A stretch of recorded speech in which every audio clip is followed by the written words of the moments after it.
வணக்கம் மாணவர்களே, நாம் இப்போ 12வது கணிதவியல் பாடத்தில் அணிகள் மற்றும் அணிக்கோவைகளின் பயன்பாடுகளை பயிற்சி 1.2ல் மூணாவது கணக்கு பார்க்க போகிறோம்.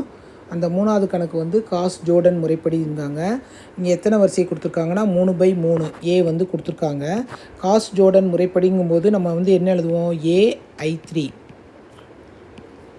Equal to I3A. இதுதான் வந்து நம்ம வந்து கண்டுபிடிக்கிற முறை. அந்த நடுவில் வந்து கோடு போட்டுக்கோங்க, நீங்கள் ஐடென்டிஃபை பண்ணுறதுக்காக. அது லாஸ்ட்டில் கூட போட்டுக்கோ. ஃபஸ்ட்டு எடுத்தோடனே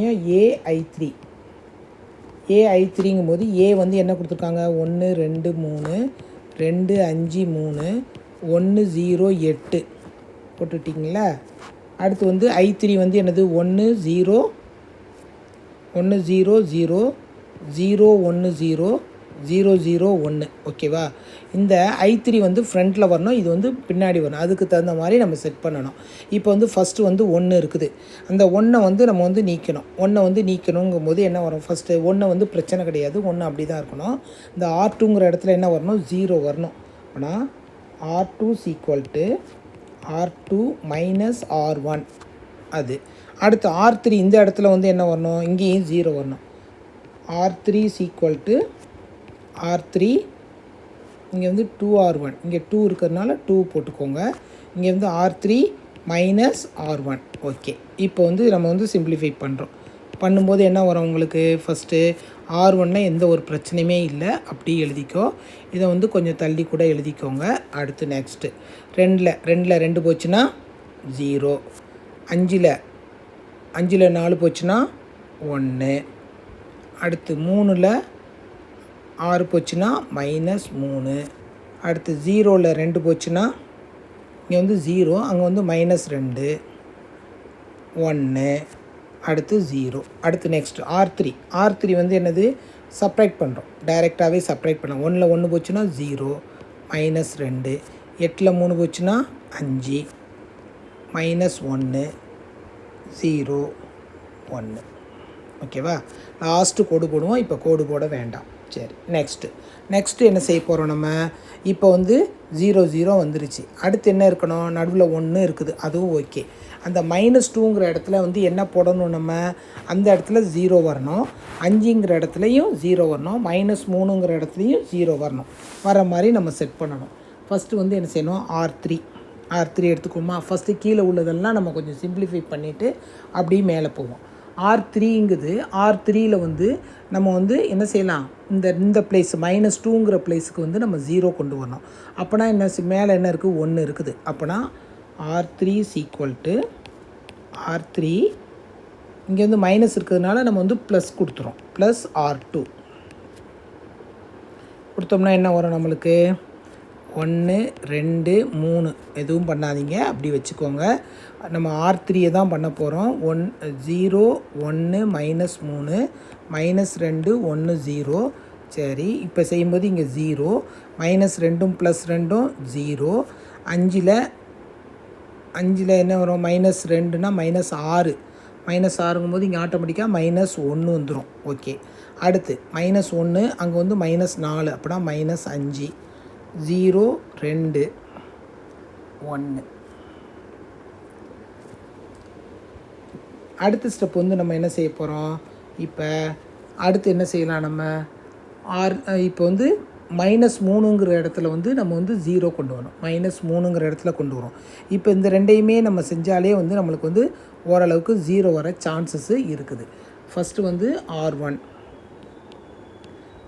எடுத்துகிட்டு R1ல் வந்து என்ன எடுத்துக்கிறோம், நம்ம எதால் கூட்டுறோம், 3 R3ஆல் பெருக்கிறோம். R1 + 3 R3 பெருக்கிறோம். அடுத்து வந்து R2 என்ன செய்கிறோம், R2 வந்து மைனஸ், இங்கே மைனஸ் இருக்கிறதுனால மைனஸ் R2 - 3 R3. ஓகே, இதெல்லாம் பெருக்கும்போது என்ன வரும்னா, ஃபஸ்ட்டு வந்து R1 என்ன பண்ணுறோம், 3 R3ஆல் நம்ம வந்து பெருக்கும்போது என்ன வரும், R1 1. இங்கே 0 இருக்கிறதுனால பிரச்சனை கிடையாது. அடுத்து வந்து இங்கே வந்து 2 இருக்குது, இங்கே 0 இருக்குது, அதுவும் பிரச்சனை இல்லை. ஓகே, இந்த இது மட்டும்தான் 0 மாறும். அடுத்து இங்கே வந்து 1 இருக்குது, இங்கே என்ன இருக்குது, -5. 5னா என்ன வரும், -15. -15ல் 1 போச்சுன்னா -14. அடுத்து இங்கே என்ன இருக்குது 2, 2 வந்து எத்தனை 6, இங்கே வந்து 1 3. அடுத்து நெக்ஸ்ட்டு R2 வந்து மைனஸ் பண்ண போகிறோம். இப்போ வந்து இந்த ஃபஸ்ட்டு உள்ளது 0வாக இருக்கும், அடுத்து 1, அடுத்து நெக்ஸ்ட்டு வந்து 0 ஆயிரும், அடுத்து நெக்ஸ்ட்டு வந்து இங்கே என்ன இருக்குது R2 வந்து என்ன இருக்குது -2 இருக்குது, இங்கே என்ன இருக்குது மைனஸ் இன்ட்டு மைனஸ் +15, +15ல் 2 போச்சுன்னா +13, அடுத்து 1, 6 -6ல் 1 வச்சுன்னா -5, அடுத்து என்ன இருக்குது இங்கே -3. R3 வரிசை எதுவுமே பண்ணக்கூடாது, அப்படியே வச்சுக்கணும்.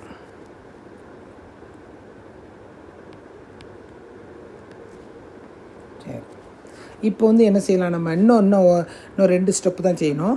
இங்கே வந்து R2ங்கிற இடத்துல வந்து நம்மளுக்கு வந்து என்ன வரணும் 0 வரணும். அந்த 0 வர்றதுக்கு என்ன செய்யலாம் அப்படின்னு சொல்லி பார்க்குறோம். இப்போ வந்து ஃபஸ்ட்டு வந்து என்ன செய்யலாம், நம்ம R3யை வந்து நம்ம என்ன செய்யணும் மைனஸால் மல்டிப்ளை பண்ணிடுறோம் R3. அது வந்து பிரச்சனையே கிடையாது. அடுத்து வந்து இந்த இதை வந்து நம்ம கொண்டு வரணும். இங்கே இந்த இடத்துல வந்து என்ன வரணும், நம்மளுக்கு 1 வரணும். 1 வரணும் என்னது R1 - 2R2 கொடுக்கலாமா? கொடுத்துடலாம். R1 = R1 - 2R2. ஃபஸ்ட்டு அதை முடிச்சுக்குவோம், அதுக்கப்புறம் அடுத்து ஒவ்வொரு ஸ்டெப்பாக செய்வோம். 1 R1 இங்கே வந்து 0 இருக்கிறனால பிரச்சனை இல்லை, இங்கே வந்து 0, இங்கேயும் 0. அடுத்த ஸ்டெப் வந்து இங்கே என்ன வரும் -14, இங்கே என்ன இருக்குது -23, 26, 26ம் 14ம் -40, அங்கே 6, இங்கே வந்து 15, 10, 10 6ம் 16, 3 + 6 9. அடுத்து வந்து R2 வந்து எந்த ஒரு பிரச்சனையுமே கிடையாது. R2 வந்து மாற்றமே இல்லை. R2 வந்து அப்படி எழுதிக்கிறோம். R2 மாற்றம் கிடையாது. R2 வந்து இங்கே அப்படி எழுதிக்கோங்க 0 1 0 13 -5 -3. அடுத்து R3 வந்து என்னதுன்னா -R3ஆல் நம்ம வந்து என்ன செய்கிறோம் மல்டிப்ளை பண்ணுறோம். அப்படின்னா 0 0 1 5 -2 -1. ஓகேவா? அவ்வளோதான் கணக்கு. இப்போ வந்து நம்ம கோடு போட்டுக்கோங்க. கோடு போட்டால் வந்துருச்சா? அழகணி வந்துருச்சா? அழகணி வந்துருச்சு. Therefore A inverse = -40 16 9 13 -5 -3 5 -2 -1. 3 மெத்தடில் பார்த்துருக்கோம். அணியின் தரம் ஃபஸ்ட்டு அணியின் தரங்கும்போது நம்ம வந்து ரொம்ப எளிமையான மெத்தடில் கொண்டு போகிறோம். வரிசை எத்தனை இருக்குதுன்னு பார்க்குறோம். அந்த வரிசைக்கு கம்மியாக இருக்கணும் இல்லை அதன் மதிப்பு வந்து ≠ 0வாக இருந்தால் அதை அப்படி எழுதிக்கலாம். அணியின் தரத்தை வந்து நம்ம எழுதுகிறோம். அதுக்கப்புறம் வந்து ஏறுபடி முறையிலையும் வந்து அணியின் தரம் எடுக்கிறோம். அணியின் தரம் ஏறுபடிங்கும்போது அந்த லாஸ்ட்டு 2 ரோவில் உள்ளது வந்து செங்கோண முக்கோண வடிவத்தில் இருந்தால் அது முடியும். இந்த காஸ் ஜோர்டன் முறைப்படி பார்க்கும்போதுனா I3 அழகு அணியை 2 பக்கமும் எழுதுகிறோம். கடைசியில் உள்ள நம்ம ஏங்கிற அணிங்கிற போது அது அந்த பக்கம் வரும்போது ரைட் ஹேண்ட் சைடு வரும்போது ஃபஸ்ட்டு அழகு அணி, அடுத்து வர்றது தான் வந்து நேர்மாறு அணியாகும்.